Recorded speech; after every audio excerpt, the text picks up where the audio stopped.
Slovakia Untold is a podcast brought to you by Slovakia Travel and Zulf Hayat Khan. Welcome to another brand new episode of Slovakia Untold, and today we're talking about the most important thing in the world, that's food and wine. And of course, it's Christmas time as well, so we're allowed to get excited. And what more to whet the appetite than talk about food and wine? My first guest today is Patrik Pokrývka, who's head chef at Sissi Tatranska Lomnica, which is in the High Tatras. Patrik, thank you very much for joining me today. Thank you very much to invite me. No worries. So, Patrik, one of the biggest questions I have, and I'm here trying to help promote tourism, and I'm trying to help promote brand Slovakia through everything, through business, through culture, through tourism. Slovak food. Now, I think there's a very big opportunity to promote the country through Slovak food. But you're head chef at Sissi. What type of cuisine can we expect at Sissi?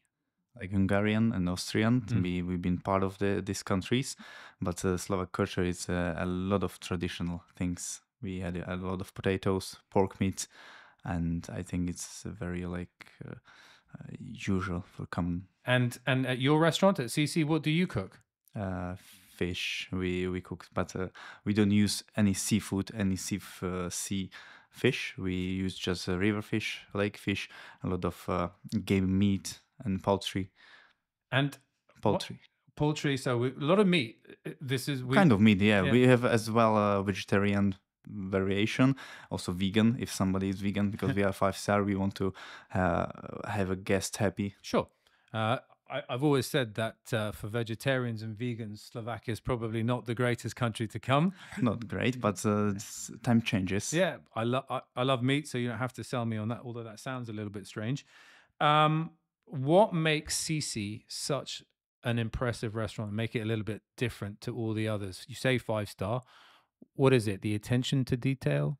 I think so. I think so. It's a lot of details, and all dish we want to use everything. We don't want to have no waste, zero waste. We have own farm. We want to use our product, what we grow, until to cooked and served to guests. Okay, so it's farm to table virtually. Yes, I think that's the expression the kids call it. In terms of Michelin stars, I was recently at Palfi. And I know that they're hoping soon to get a Michelin star. Maybe it will happen. There's Ek in Bratislava that may also be in contention for getting a Michelin star. Is Sissi looking for a Michelin star? If came, I'm be very happy. I'm gonna be very happy. But we have as well a restaurant, Franz Josef. It's a fine dining restaurant. It's in Hotel Lomnica as well, and I think this is a good start to have a Michelin star there, and maybe Sissi. And here's the question. I mean, I've been very fortunate to have lived in Madrid, I've lived in Milan, I've lived in Paris, I've lived in Dubai. I'm from London. I sound like a real douchebag for saying all of these things. I've traveled to Kyoto and Tokyo. I've been to a 3 Michelin star restaurant in Kyoto. I've been to El Bulli before it closed down in Barcelona. I've also eaten at Noma, but many years ago. Why does Slovakia not have a Michelin star restaurant, do you think? Because this, how we call it, Michelin guide is not here. I don't know why. Maybe it's something with politician, but it's not tourism. They have no potential for them. But correct me if I'm wrong. I think they have Michelin star restaurants in Prague. In Prague, yeah, but not in cover all Czech Republic. Yeah. It's in Prague. It's in Prague. It's a lot of tourism. And in Budapest, I think as well. So regionally, there are some Michelin stars. Vienna has some as well. So my question is, and this is not a criticism of Slovak food, but it's a question, is that why is the food not good enough? Or is the service not good enough? Or do you think there is a way to take it to the next level? The next brand of chefs who have traveled abroad and have learnt different techniques could bring to Slovakia would maybe get that Michelin star? I don't know. We have a lot of great chefs who is working all around Europe, all cities or world, for example. There's a lot of chefs working in French Laundry, for example, in London, Yeah. in Noma in Copenhagen, and not here. A lot of people have a great experience, but they came home and it didn't work because we don't have supplier for first. Yep. Then it's very small amount of suppliers. They want to produce much better products. Yeah, I understand. And so I'm sold on Slovak food. Originally, I had my reservations, and anyone who's listened to my social media or my podcast will know I'm not a big fan of brinjové halušky. Not a fan of that, but I do really like loksha. Everybody knows I like loksha and goose and duck, especially at this time of year. I think there is potential perhaps for Slovak cuisine to be traditional. And maybe it's the same at Sissi, is to take traditional Slovak food and make it so refined that a Michelin guide could not ignore it. Do you think that's going to happen in the next few years? I think so, because if you go back and many years, it's Nordic cuisine was just potatoes and meat. Yeah. Some kind of fish, was nothing there, and this come René recipe, and then boom, it's a fine dining, and they try to ferment it, they try to dry it, they try to make fish another way. Yes. It's covered 10 courses. Degustation menu. Yeah. And so for me, it's like, oh, by the way, I forgot to mention, when I have an opica, I love a ciganska as well. There's nothing better than a ciganska when you have opica, monkey for hangover. There is potential here in Slovakia, perhaps, to refine. Maybe also the service industry needs a little bit to improve. I think so. They need to a little bit push it, and it's a lot of people who don't like this kind of work because it's not management or IT sector, you know. And another thing that maybe you've also noticed is that the food is really good, but how do you appeal to a Slovak? Let's say we use Noma as an example, and you have a 15-course degustation menu and different wines with each tasting offering. And then if you told an average Slovak person you're going to get a degustation menu and it's going to cost you 350 euros, and it's going to have a little bit of foam, some molecular gastronomy. Science is also big in this area as well. I think you have to also change the mindset of the consumer. Yes, I think so. Because if I put something what I learned in Noma and Maimo in our restaurant, they try to make me crazy.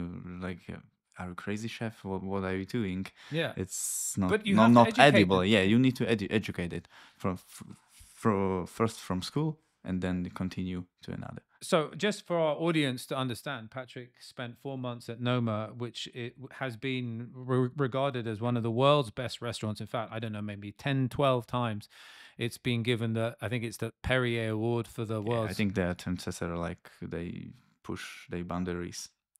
I'm not sure. I've never been convinced by molecular gastronomy. Like I said, I've had the fortune of eating in these extraordinary places, and then you get a little bit of foam.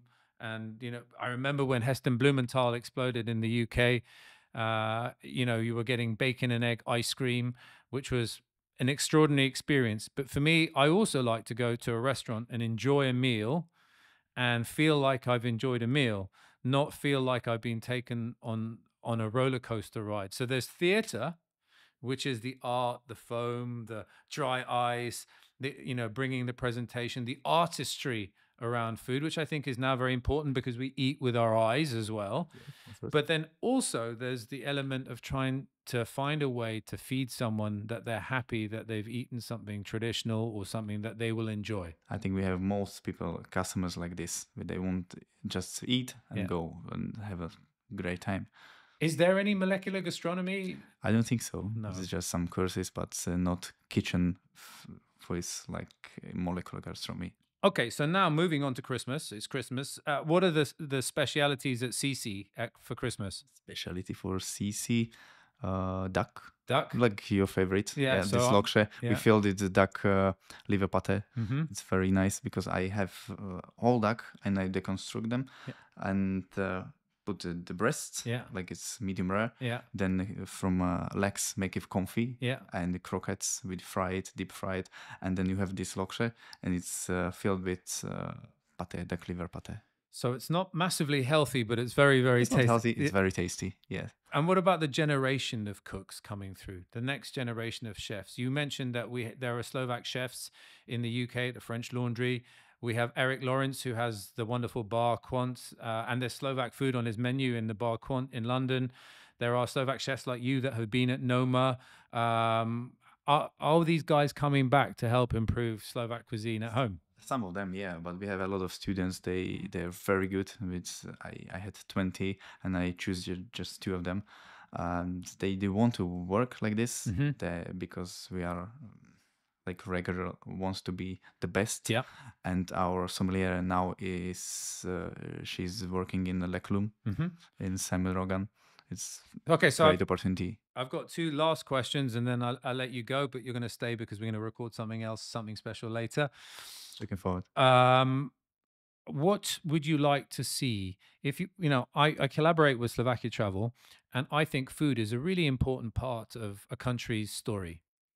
So when you go to Spain and Italy, in Spain you have tapas and you have this feeling, you have the sherry, you have the fino, you have paella, you have all of these things that are integral, linked to the brand of the country. In Italy, of course, we have pastas and we have pizza and we have wine. Both of those things are linked. If you were to take Slovak food on the road, how would you like to see it attract people to come to Slovakia? I know it's a difficult people. Yes, you hate brinzové halušky, but I love them. Yeah, and I give to few Muslims brinzové halušky, and they ask me about the bacon. Who want more bacon? And I was like struggling with bacon. No, it's pork. Okay, but cabbage soup. Cabbage soup. So kapustnica. Yeah.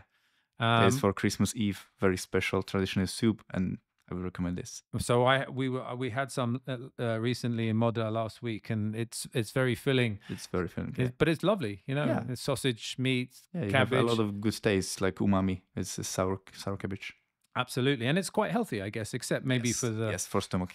If you don't have so much smoked pork meats. Yeah. But that's the good part. That's the good part. Yeah, that's the good part. Also, in Christmas, some our people don't want to have a meat in the soup because it's traditional. Have no meat after Christmas, and not before Christmas. Yeah. And I love them. Talking of Christmas traditions, yes, I need to have a pork. This is something that's very funny to me, and maybe for my foreign audience who watches, kapor. Now, the carp fish that swims around in people's bathtubs, it's a very strange thing. It's very strange things, and and it's really bony fish. Some of these dead need to kill them. Yeah, and then I've been to a house where there is the fish that is in the bathtub, and I say, what about how are the kids going to bath? I said they can be dirty at Christmas. Yes, they can be dirty at Christmas. That's right. That's strange. Do you like kapor? No, I don't like. But I can do many ways how to be a good. And the people like the potato salad that comes. Yes, I think this is the much better than this carp. And so you're fry carp. And at home, you will have kapor with your family. No. Or... I take sturgeon. You take sturgeon. Yeah, because it's not bones, and I don't want pigeon. It's gamey. Yes. Yeah, it's lovely food. Well, Patrik, thank you so much for your time. Thank you very much. Head chef, executive chef at Sissi. You've trained at Noma. You've traveled all around the world. You've got refined techniques. You're helping putting Slovak food on the map. And let's hope, fingers crossed. Thank you very much. That we will have a Michelin star at Joseph, or maybe at Sissi, or maybe at Palfi. And Slovak food will be on the map, on the Michelin map. That's going to be very happy. Thank you very much, Patrik. Thank you, Tim. Continuing my deep dive on Slovakia Untold on the bumper Christmas F&B edition, I'm now delighted to be joined by Rastislav Čistý from Vino Purus in Modra. Rasto, tell me a little bit about yourself. So, thanks for coming. And well, I'm already here. Thanks for inviting me.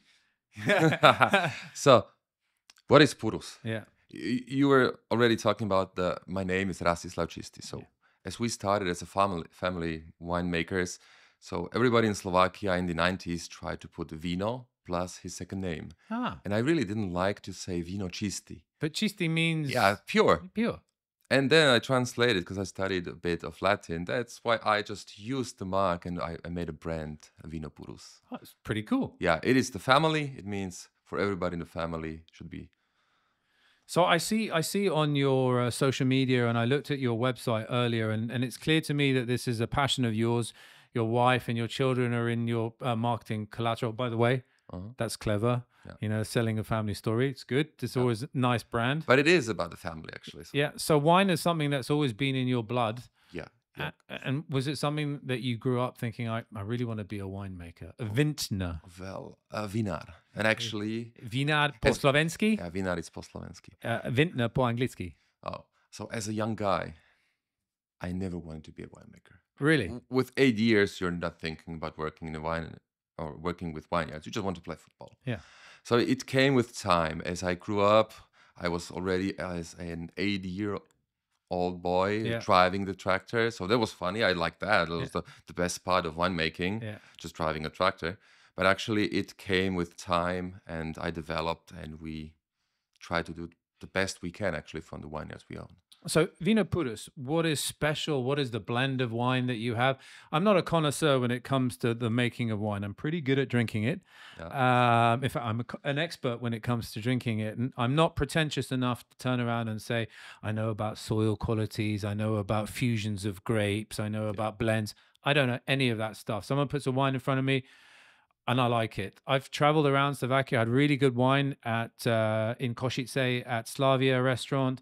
Had excellent wine at Simak Zamok Pezinok. I've had excellent wine in the Topolčany region. Yeah.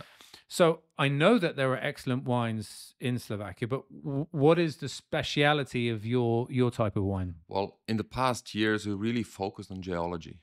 So it means we digged many surfaces, and we found out that the Carpathian region is a granite-based wine growing region. And then, unfortunately, in Valtice in Moravia, I found good friends. They are coming from the Wachau region, and the wine styles are quite similar. So I start traveling 2-3 times a year to the Wachau, and I taste in young wines, and then I try to really focus on the soil.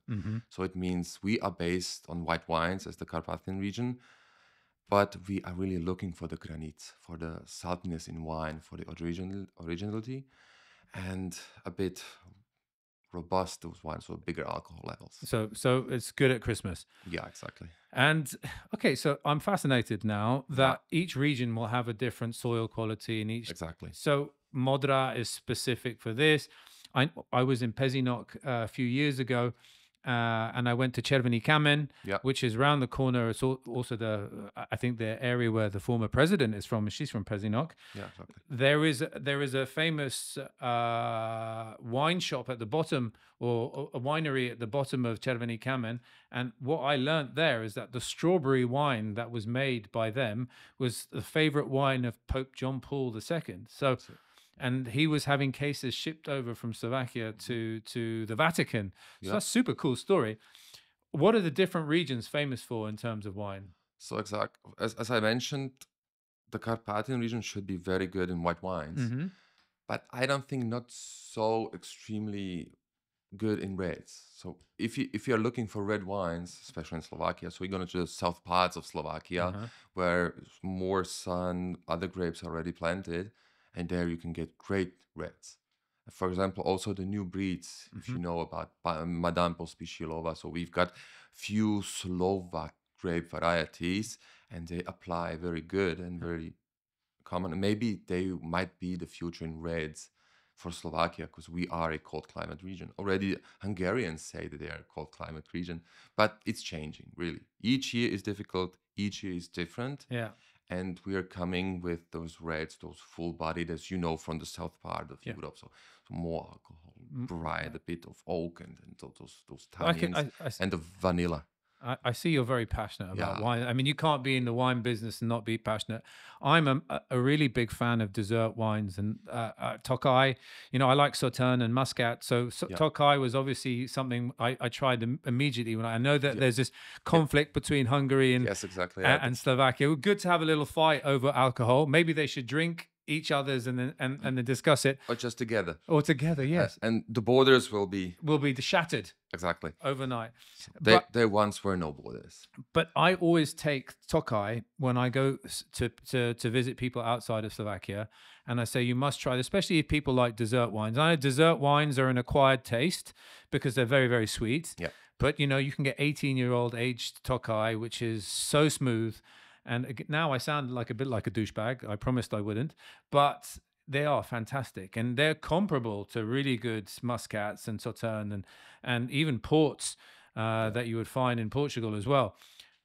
I'm thinking about wine as a catalyst for Slovak tourism. I spoke to Patrik about food and how that could bring people together. Wine is an obvious way to blend humans together. Yeah, wine and food. Wine and food, there is no better way. Why do you think perhaps people outside of Slovakia don't know so much about Slovak wines? Well, when I try to think about it, so Slovakian history, as you know, the country as it is now, it's just like a 22 years old history, but the wine production is much older. Maybe there are a few wineries that are already established somewhere outside in Michelin restaurants and all over the world, but it will never be a big amount of wine that will come out of Slovakia. Is that a production issue, just a volume issue, or a quality issue? Well, actually, when we entered the European Union, there was like a limit of Slovak grape production. It was like 22,000 hectares, I think. And during the past years, it was declining on 7,000 hectares. So Slovakia at the moment is like at a lower production level. So, and it depends if the demand for Slovak wine will rise in the future, the amount of grapes will rise. But there's also a topic about the import of foreign wines to Slovakia, because the market is open. Everybody can get what he wants to, and is also a price level. If you take a wine that costs 15 euro, a Slovak consumer will already think about if I buy a Slovak one or if I buy a foreign one. And the countries, for example, Hungarians, Austrians, they have so much their own wine, so they're not much interested. There is just maybe like 5-10% of interest, but as a consumers, of course. But if now Slovakia will be a great exporter of wines to Hungary, I don't think it will not match. It's really interesting you say that. If I had the choice of getting a 15 euro, I'm a foreigner here, so I kind of dance in a different world. If I have the choice of getting a 15 euro French wine or a 15 euro Slovak wine, I will always choose the Slovak wine. And I'll tell you why. Because at that price point, it's already a high price point for an average Slovak consumer. I'm assuming, and without having done too much of a due diligence on that wine, that it will be of a greater quality. So every time I go to a restaurant or I go travel around Slovakia, which I have the luxury to do with Slovakia Travel and also on my own, I always choose a Slovak wine, and that's the way I get to know the potential or the quality.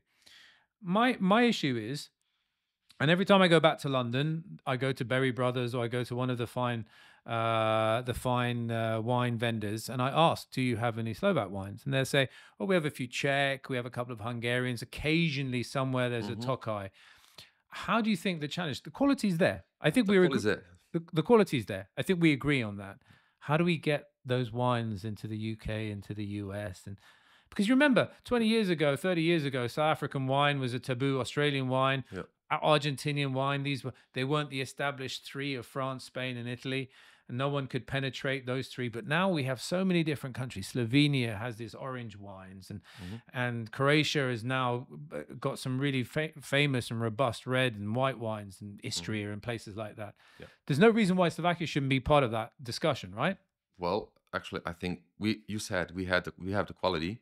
Maybe the amounts and prices. That's still the sticking point. Yeah, exactly. Because Slovak wines, for example, on Saturday I was in Mladá Boleslav, so I was a foreign wine producer in Czech Republic. And we were 15 winemakers, and we were too expensive. The average price, it was told to me. And we are a bit more expensive, and it always... Is it always bad to be expensive? Well, I don't think so. Actually, it was just a point it was given to me. Yeah. And it's always the amount of production. Yeah. If you are a smaller winemaker, so exactly, you don't buy so many glasses, so many corks, so many screw caps, so many cartons. You will always get the higher price. If you are a big producer, you will always get the best prices, and you can push a bit lower your prices on wine. So, but the story of the wine, like we mentioned food, it's Yeah. Christmas time, everybody's happy, the volume of wine consumption goes through the roof. yeah, exactly. This is Now's the now- golden week or Yeah, golden the month. Yeah. golden month where alcoholism is almost endorsed, approved, agreed upon. It's time. Is there a way that we can perhaps tell the story of Slovak wine in a way that the rest of the world will take notice? To me, it's not even about volume. Yeah. I understand you're a winemaker. The more you sell, the more money you make. That's just basic maths. Yes. Any idiot can work that out. But if I'm to bring a consortium of foreigners from Spain or Italy or Argentina, or anywhere around the world and say, sample Slovak, how do we get that story going? In original wines. So we have to create an original taste. That's something in the whole world is good known. The New World, Yeah. Sauvignon Blanc. Yeah. Barolo, Barbaresco. You Tuscany. Yeah. Barolo's too heavy for me. Yeah, but you imagine if you say Tuscany. Yeah. You already see the glass of wine in front of you.